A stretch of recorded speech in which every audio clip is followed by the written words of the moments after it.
Bem-vindos ao canal AnarcoCast. Já curte na confiança se você acha que esse vídeo vai ser relevante, trazendo uma informação nova ou útil para você. Quem não é inscrito, já se inscreve para não esquecer. Hoje a gente vai explorar uma leitura, assim, bem particular de Gênesis 1, sabe? Uma visão libertária desse texto tão conhecido. É algo que com certeza desperta curiosidade, né? A nossa conversa aqui vai se basear em partes do texto Gênesis Libertário, Ordem, Propriedade e Autonomia sem Estado.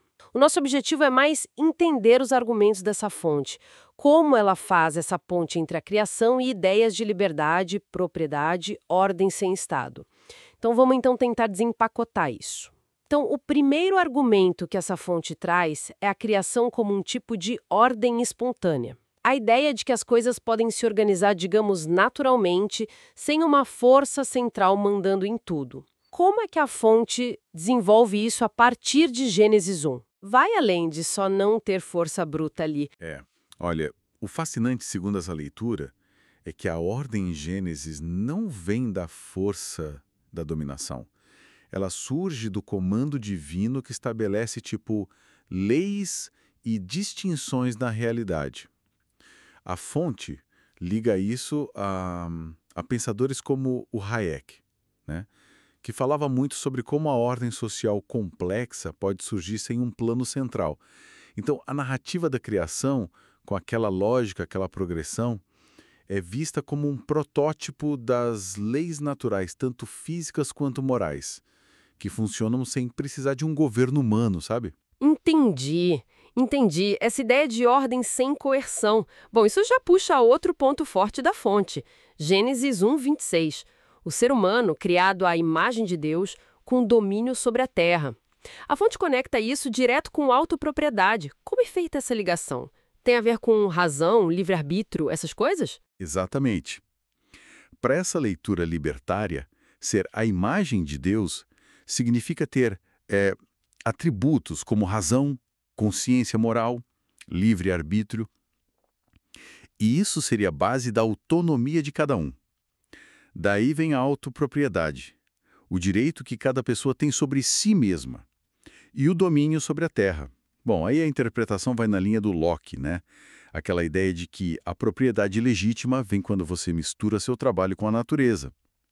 Então a fonte vê o ser humano como um agente autônomo, dono de si, com direito ao que produz. Bem diferente da ideia de ser propriedade do Estado, né? Sim, mas essa palavra domínio, mesmo ligada ao trabalho, não abre margem para uma ideia de exploração sem limites? Como a fonte lida com isso? É uma palavra forte, né? É uma boa questão. A fonte argumenta que não é um mandato para expoliar, mas sim para gerenciar, para produzir de forma responsável. Eles até apontam para Gênesis 2, que fala em cultivar e guardar, sugerindo mais um papel de cuidado e de mordomia. Então, o domínio seria a legitimação daquela apropriação original pelo uso produtivo, pela transformação. Um processo que aconteceria assim antes de qualquer Estado existir para dar papelada, entende? Isso conecta com a ideia de ações econômicas voluntárias fora do controle central. Isso me leva a pensar no acesso aos recursos. A fonte destaca que Gênesis fala do livre acesso aos frutos da terra, tipo, pega e come, sem pedir licença para um anjo burocrata, digamos assim. Qual a leitura disso? Ah, sim. Na visão que o texto apresenta, isso é como um modelo bem inicial de economia voluntária descentralizada. Os recursos básicos estão lá, disponíveis. O acesso depende da iniciativa, do trabalho de cada um, sem imposto, sem cota, sem precisar de permissão de uma autoridade central. É um cenário que, pelo menos em teoria, ilustra essa possibilidade de acesso aos recursos sem coerção, sem controle político. E talvez o ponto mais óbvio para essa interpretação libertária. A fonte bate muito na tecla da ausência total de Estado na criação. Não tem rei, não tem exército, não tem imposto ali. Qual a grande implicação disso para eles? Olha, para esta leitura, essa ausência é fundamental. O argumento é que isso mostra que a ordem social, a atividade econômica, podem, pelo menos em princípio, existir e até funcionar bem sem um governo coercitivo. A ordem ali dependeria de pessoas livres, responsáveis, agindo dentro de um quadro de leis morais ou naturais, representadas pela autoridade divina no texto, mas não sobre uma autoridade política humana, sabe? Uma ordem sem governo. Tá, então, para a gente recapitular o que essa fonte propõe. A criação seria uma ordem espontânea.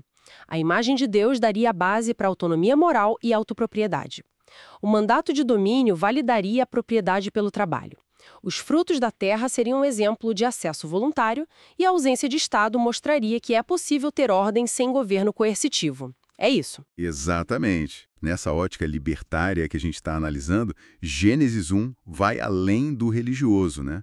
Ofereceria também uma base filosófica para a liberdade individual, para a propriedade, para a ordem espontânea. No fundo, essa leitura desafia aquela ideia de que o Estado coercitivo é indispensável para ter ordem e justiça. O ser humano é visto primeiro como agente moral livre. E isso, claro, levanta uma questão interessante para a gente pensar. Se a gente considera essa reinterpretação de uma narrativa tão fundamental, né, na nossa cultura, como é que ela dialoga ou até mesmo desafia as justificativas que a gente ouve hoje em dia para a necessidade da autoridade política centralizada? Fica aí a reflexão. Obrigado por assistir ao canal AnarcoCast. Curte este vídeo se ele foi relevante, trazendo uma informação nova ou útil para você. Comente aqui embaixo a sua opinião sobre o assunto. Não se esquece de se inscrever em nosso canal e ativar as notificações para receber mais vídeos assim que eles forem postados. E também de compartilhar com seus amigos e nos grupos de WhatsApp. Um abraço e até o próximo vídeo.